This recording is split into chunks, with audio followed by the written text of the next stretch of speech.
तो कैसे हैं आप सबके सब? अगर मैं कहूँ कि ये सब बिना किसी प्लानिंग के हुआ है तो आप यकीन नहीं करेंगे। बस एक छोटी सी बात हुई थी और हम निकल पड़े थे एक ऐसी जगह जहाँ बर्फ़ ने हमें अपनी तरफ खींच लिया था। रास्ते सारे बर्फ़ से ढके पड़े थे, पूरी पहाड़ियाँ बर्फ़ की चादर ओढ़े हुई थी और कुछ ऐसे मोमेंट जो हमने कैप्चर किए थे इस ट्रिप पे। तो आइए देखते हैं कि कैसे यहाँ तक का सफ़र हमने तय किया। चलो आगे इस सफ़र पे हमारे साथ। कभी कभी बिना किसी प्लानिंग के किए गए सफ़र सबसे यादगार बन जाते हैं। आज का व्लॉग ऐसे ही सरप्राइज ट्रिप का है जिसमें हम पहुंच गए एक ऐसी जगह जहां बर्फ़ पड़ी थी। सब कुछ एकदम इंस्टेंट प्लान हुआ। हम निकल पड़े बिना किसी सोच विचार के। रास्ते में मौसम बदलता रहा, जैसे जैसे हम आगे बढ़ते रहे ठंड का एहसास बढ़ता गया और बारिश की बौछार भी आने लग गई थी। हमारा इस बात पे डिस्कशन चल रहा था कि इंस्टेंट प्लान ही जो होते हैं वो हमेशा सक्सेसफुल होते हैं। गाड़ी का साउंड थोड़ा ज़्यादा था तो आवाज़ क्लियर नहीं आती, इसलिए पीछे से वॉइस ओवर देना पड़ रहा है आपको समझाने के लिए। बस यही डिस्कस चल रहा था हमारा। हम धीरे धीरे बारिश में आगे बढ़ते गए। बाहर बारिश आ रही थी तो हम घर से तो निकल गए थे बिना किसी तैयारी के। ये सफ़र कैसा रहा, क्या क्या देखा, सब कुछ आपको दिखाएंगे। चलिए शुरू करते हैं ये अनएक्सपेक्टेड स्नो ट्रिप। तो ये प्लान राजू का था जो भी गाड़ी चला रहा है। इसी ने मॉर्निंग पे हमको बोला कि कहीं घूमने चलते हैं और ये अनएक्सपेक्टेड प्लान था। ये नहीं कि हमारी प्लानिंग थी 2-4 दिन से, ऐसा कुछ नहीं था। और बरसात का मौसम था, रोड थोड़ी ख़राब और ज़्यादा हो जाती है, तो एक एडवेंचर ट्रिप की तरफ ही हमारा गया था। तो देखिए आगे कैसी रोड थी, कैसे नज़ारे थे। और फिर एकदम से नज़र आई बर्फ़। पहली बार नज़र पड़ी तो यकीन नहीं हुआ कि हम यहाँ भी बिना किसी प्लान के पहुँच गए हैं। ये सफ़ेद चादर जैसे हमें बुला रही थी। फिर क्या था, हम भी थोड़ा और आगे बढ़ते चले गए और ये पुल कनेक्ट कर रहा था उस एरिया को जहाँ से पूरी चादर ही चादर पड़ी थी बर्फ़ की। ये कुछ नज़ारे जहाँ से पहली पहली बर्फ़बारी दिखना स्टार्ट हुई थी। हम भी आगे को चलते बने। अब आप थोड़ा सफ़र का आनंद लीजिए कुछ पहाड़ी गानों के साथ।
ये गांव, ये पहाड़, ये बर्फ़ सब मिलकर एक कहानी लिख रहे हैं। एक ऐसी कहानी जो सिर्फ देखी नहीं, महसूस की जा सकती है। ये गांव हमेशा से खूबसूरत था, लेकिन आज तो जैसे कुदरत ने इसे एक नया श्रृंगार पहना दिया हो। बर्फ़ की सफ़ेद चादर ने एक जगह को एक नया रूप दे दिया है। एक ऐसी तस्वीर जो सिर्फ ख्वाबों में सोची जा सकती है। कभी कभी सफ़र मंजिल से ज़्यादा खूबसूरत होता है और आज का सफ़र कुछ ऐसा ही है। कार की खिड़की से झांकता हूँ तो ऐसा लगता है जैसे नई दुनिया में देख रहा हूँ। एक ऐसी दुनिया जो सिर्फ बर्फ़ की चादर ओढ़कर और भी हसीन लग रही है। मानो सफ़र इतना हसीन है तो मंजिल कैसी होगी।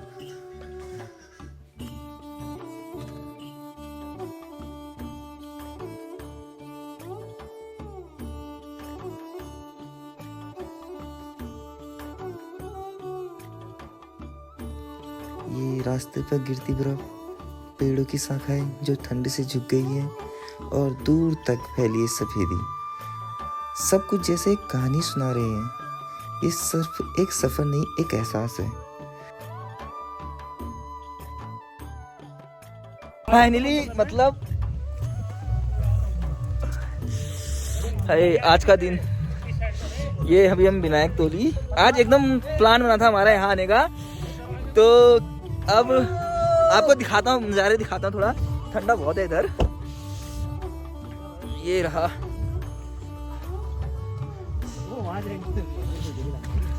ये हमारे हिमांशु भाई, ऊपर बहुत बर्फ पड़ी है। तो ये कुछ नज़ारा है विनायक तोली का नीचे, और ये ऊपर चोटियाँ पूरी भरी पड़ी है। और अभी हम थोड़ी देर यहाँ पर रेस्ट कर रहे हैं क्योंकि हमें बर्फ के साथ फोटो खींचनी थी। आप देखिए अभी हमने उधर से घूम के आते हैं थोड़ी देर में।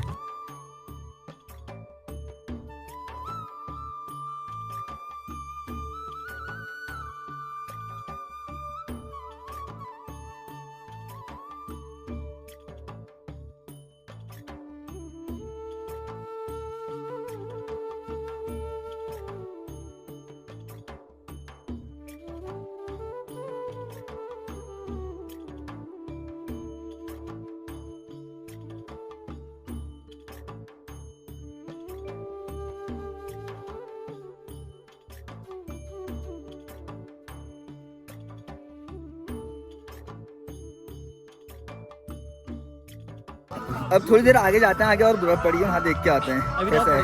अभी तो और आगे और पड़ी है बर्फ, तब जाके ठंडा बहुत है इधर।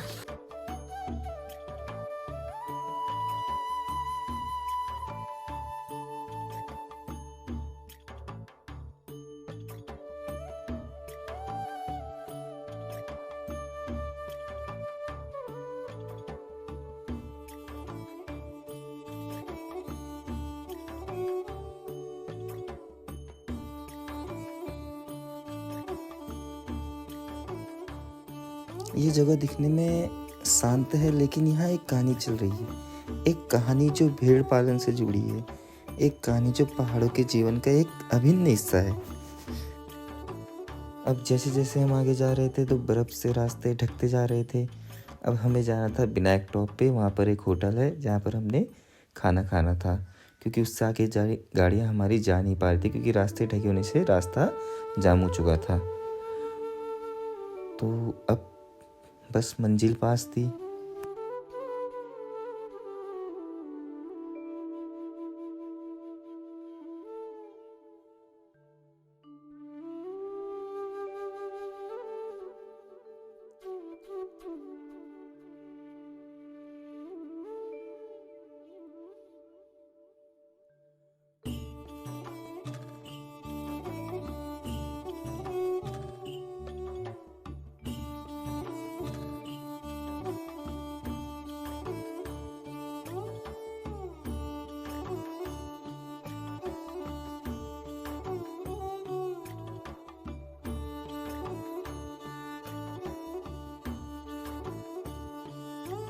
सफ़र चल रहा था, लेकिन ये नज़ारा देखकर हम रुकने से खुद को रोक नहीं पाए। एकदम बेहतरीन जगह, बर्फ़ से ढका पूरा रास्ता और हवा में एक अजीब सी ताजगी।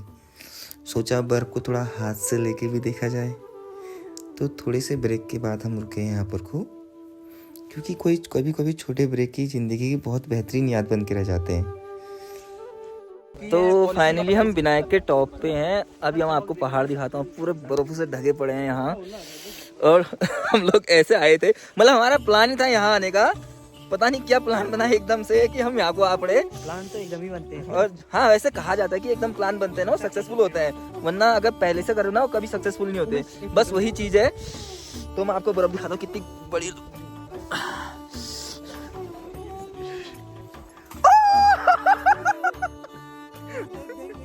Back back back back.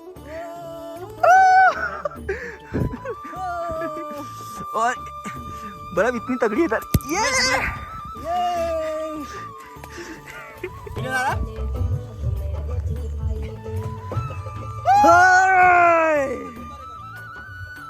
ऐसे बर्फ से ढके पहाड़, रास्ते देख के आपके अंदर का शाहरुख खान ही जागा तो क्या जागा। 5 मिनट के ब्रेक के साथ हमने बर्फ के साथ खेला।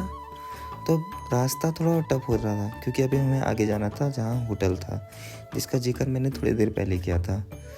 क्योंकि वहाँ हमने खाना खाना था। उसके बाद हमने वापस बागेश्वर भी जाना था, तो हम ब्रेक ख़त्म करके चल दिए आगे की ओर।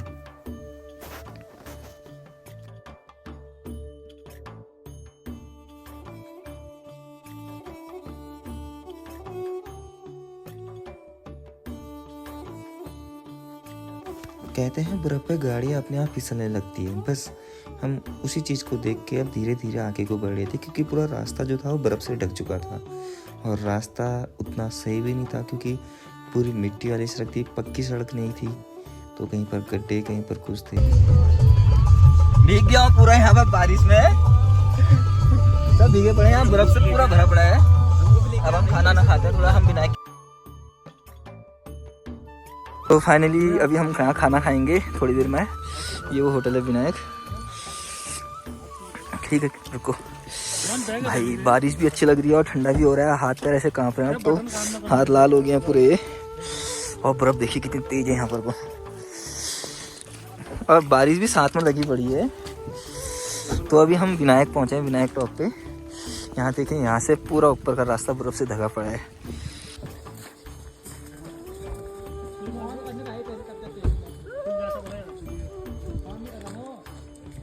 खाना खाते हैं थोड़ा। भाई साहब बर्फ बहुत है यार। आखिरकार विनायक पहुंचे, यहाँ बर्फ ही बर्फ है पूरी। देखिए आप नज़ारा, तब तक भीग गए हैं, बारिश भी साथ में प्लस बर्फ भी साथ में है, तो नज़ारा देखिए आप तब तक। ऐसा हो रहा है मौसम यहाँ। ये आदमी तरस रहे हैं बर्फ को, यहाँ बर्फ इतनी है। वही कब पड़ी यहाँ बर्फ। तो ये पूरा एरिया है यहाँ विनायक का। तो खाना खा लिया हम लोगों ने, अब हम घर को जाएंगे, क्योंकि अब बर्फ भी पड़ने लगी ना, मौसम ठंडा होने लगी है, रास्ता जाम ना हो जाए। मैं दिखाता हूँ लोग कैसे आ रहे हैं, क्योंकि अनएक्सपेक्टेड प्लान था, तो फ़ोन चार्ज होना तो मुश्किल ही था। तो जब तक हमने खाना खाया तो फ़ोन भी चार्ज में लगा लिया था। उसके बाद अब तैयारी थी घर को जाने की। तब तक कुछ नज़ारे देखिए आप। ये तो अब हम चलते हैं घर की ओर, क्योंकि अब अरे पानी हो रहा है, समझा कर भाई, जाके ऐसी फोटो आएगी ना। अब हम चलते हैं घर को। अब रास्ता इतना खराब हो रहा है, क्योंकि अब बर्फ पड़ेगी तो घर जाने तक का रास्ता ब्लॉक हो जाएगा, तो उससे पहले घर जाना है। हम लोगों ने खाना ना खा लिया, अब चलते हैं। तो अब हम चलते हैं घर की ओर। आज का सफर इतना है, बर्फ देखने आए थे, देख ली, नज़ारे आप लोगों को दिखा दिए। बस आज का ब्लॉग यहीं खत्म करते हैं, फिर मिलते हैं अगले ब्लॉग में।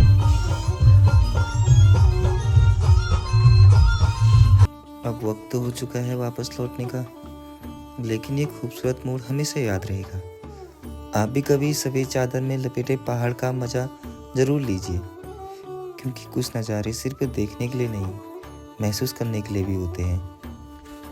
अगर आपको ये ब्लॉग पसंद आया तो लाइक, शेयर एंड कमेंट जरूर कीजिए, और ऐसे ही नए सफ़र और नए नज़ारों के लिए चैनल को सब्सक्राइब करना ना भूलें। मिलते हैं एक नए ब्लॉग में एक नए सफ़र के साथ, तब तक के लिए अलविदा।